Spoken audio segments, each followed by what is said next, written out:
सबसे पहले तो मैं 24 करोड़ पाकिस्तानी अफवाज को मुबारकबाद पेश करता हूँ, क्योंकि बेसिकली जो रैंक के लिहाज से जो हमारी भर्ती है, बॉर्डरों पे जो ड्यूटी सर अंजाम दे रही है, वो तो हमारी कमोबेश तकरीबन 15 लाख के करीब फौज है। मगर ये जंग जो इंडिया हमारे ऊपर मुसल्लत करना चाह रहा था, जिसके ऊपर बहुत सारी, जिसके साथ बैरूनी साजिशें भी थी, बैरूनी ताकतें भी थी, वो हम पे जंग मुसल्लत करना चाह रहा था।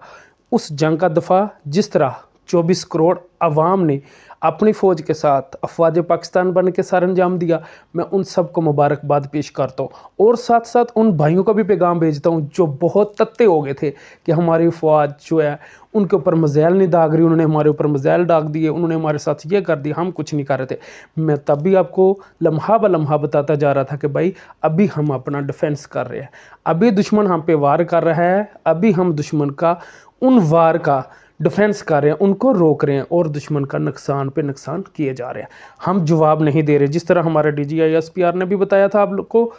कि अभी हमने रिएक्ट नहीं किया, जब हम रिएक्ट करेंगे तो दुनिया देखेगी।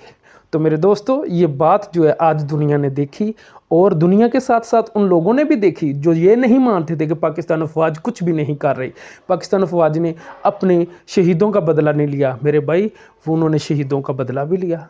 और शहीदों का बदला लेने से पहले इस 24 करोड़ अवाम की जान को बचाना और आपकी तनसीबात को बचाना सबसे ज़्यादा ज़रूरी था।